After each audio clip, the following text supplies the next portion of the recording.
I had to release illegal aliens by the hundreds each day into communities who could not support them. To quiet the problem, 2 flights a week were provided from San Diego to Texas. These flights simply brought aliens that would have been released in San Diego over to Texas. Each flight cost approximately $150,000. This was the administration's way to try and quiet the border-wide crisis. Once these flights were stopped and the releases continued, California saw the true economic impact.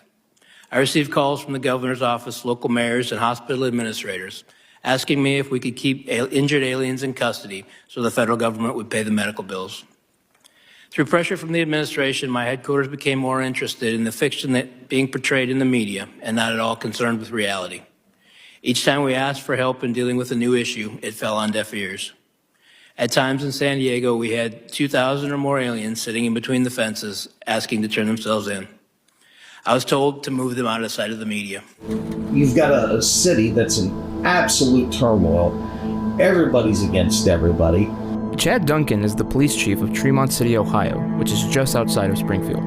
He described a general atmosphere of lawlessness in Springfield, which he says is spreading to the surrounding area.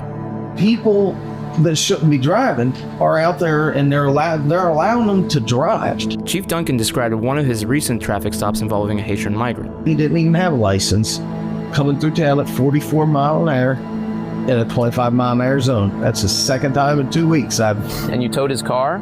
Oh yeah, towed it for the second time. And Springfield wouldn't have? No. He suggested that one reason Springfield authorities might be going soft on reckless driving is to protect the Haitians' immigration status. If you get 2 misdemeanors, you are subject to be deported. Since Springfield became a media sensation, in Springfield, they're eating the dogs, the people that came in, they're eating the cats. Chief Duncan says his access to Springfield's police radio frequencies was cut off. What exactly was going on with that? Well, we were able to hear them on the radio. They have decided to go silent.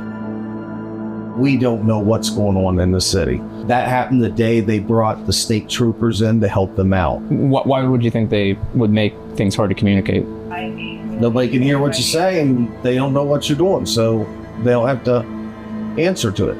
There was a threat at the school today. I couldn't hear it. I just caught wind of it from another chief that's something right next to the city. Right. If they would have taken the time, instead of worrying about the elites lining their pockets, and just took the time, this could have went so much smoother and been so much more beneficial to everybody involved. But instead, and so because that didn't happen, how do you think this ends? I really don't know what the end result will be, but right now it's not good.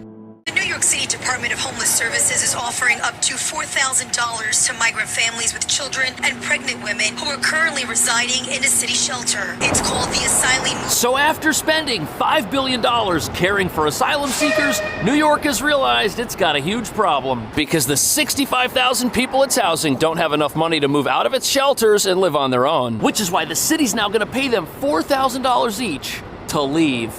Long nights with loud music, kids playing outside, and garbage around the neighborhood. It all started when the once 128-room Wyndham Hotel was turned into a New York City migrant shelter. I have a lot of loud music. I have big speakers over there in the corner. Enough is enough. Please do not renew that lease and give us back our community. All right, a new pilot program from the city awarding up to $4,000 grants to migrant families who exit the shelter system and find their own housing. The one-time grant only to be used for first and last month's rent, security deposits, moving expenses, and household supplies.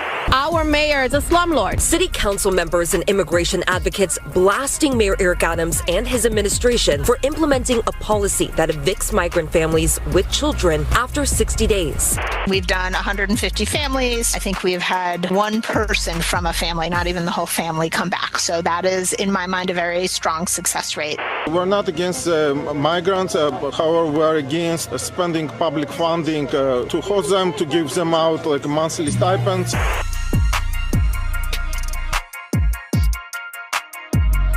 A dangerous South American street gang, Tren de Aragua, has rapidly gained a foothold in New York City, exploiting the migrant crisis to build a violent criminal empire.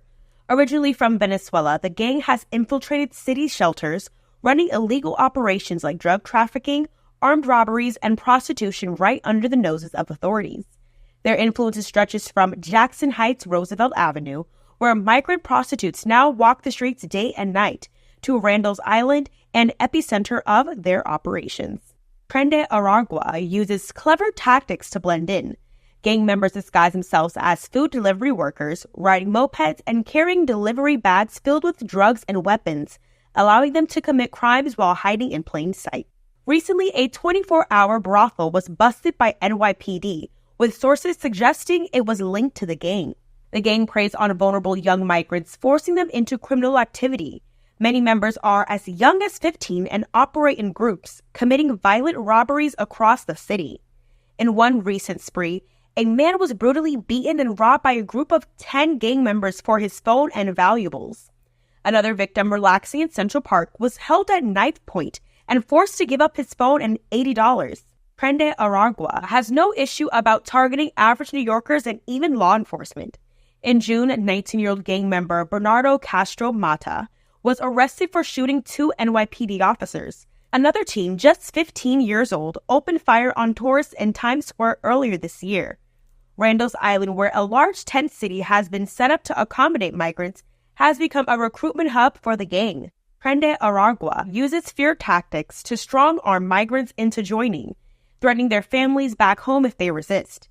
For those who refuse, they're labeled enemies of the gang. Now, with its reach extending beyond New York into places like New Jersey, the gang is becoming an even bigger threat. As the city struggles to contain this dangerous organization, both residents and police are left on edge, wondering how long it will take to dismantle this growing criminal empire. New York City has become a focal point in the migrant crisis. Over the past year, the city has seen a massive influx of migrants, straining resources and sparking heated debate. The sheer number of arrivals has challenged the city's ability to provide adequate housing and social services. Initially, there was optimism that the city could handle the influx. However, the sustained wave of migrants has overwhelmed systems.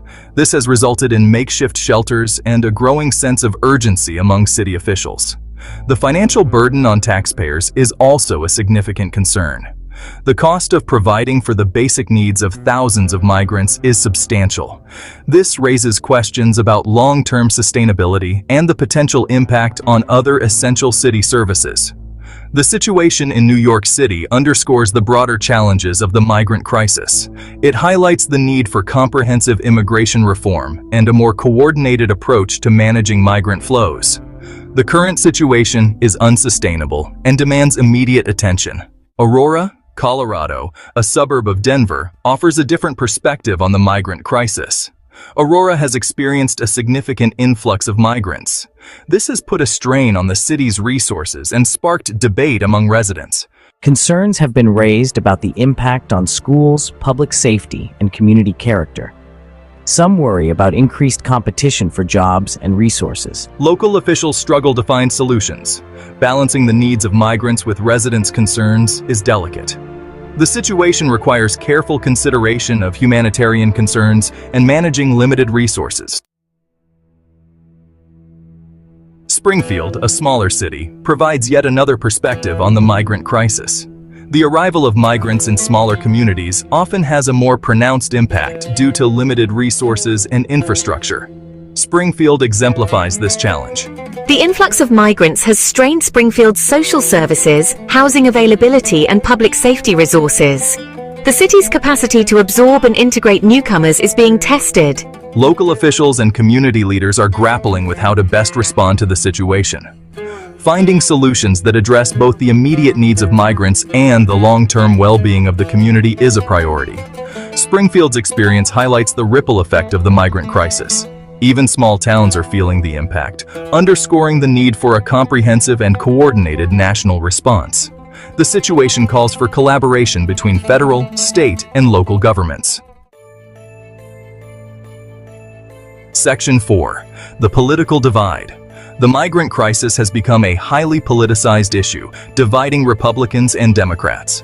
Republicans generally advocate for stricter border control measures and a more conservative approach to immigration. They emphasize the importance of national security and the rule of law. Democrats, on the other hand, often prioritize humanitarian concerns and advocate for more open immigration policies. They emphasize the need to provide refuge for those fleeing persecution and violence. This political divide has hampered efforts to find common ground and implement effective solutions. The partisan bickering often overshadows the human aspect of the crisis and the urgent need for action. Finding a bipartisan solution requires a willingness to compromise and prioritize the well-being of both migrants and American citizens. A balanced approach that addresses both security and humanitarian concerns is essential. Section 5. The Republican Perspective: Balancing Compassion and Fiscal Responsibility. From a Republican perspective, the migrant crisis requires a balanced approach that considers both compassion and fiscal responsibility. While acknowledging the humanitarian aspects of the situation, Republicans emphasize the importance of responsible governance and protecting taxpayer dollars. Securing the border and enforcing immigration laws are top priorities. This includes strengthening border patrols, investing in technology, and streamlining the asylum process. Republicans also advocate for policies that encourage legal immigration and discourage illegal entry. This includes reforming the visa system and creating pathways for skilled workers to enter the country legally. Finding solutions that address the root causes of migration is also crucial. This involves working with other countries to address issues such as poverty, violence, and political instability. Section 6. A path forward. The migrant crisis demands a comprehensive and sustainable solution. This requires a multifaceted approach that involves collaboration between federal, state, and local governments, as well as non-governmental organizations and community groups. Securing the border and enforcing immigration laws are essential first steps. This will help to control the flow of migrants and ensure that those who enter the country do so legally. Investing in resources and infrastructure to support border communities is also crucial. This includes providing funding for housing, healthcare, and education. Finally, addressing the root causes of migration is essential for long-term solutions. This requires working with other countries to promote economic development, address political instability, and improve human rights conditions.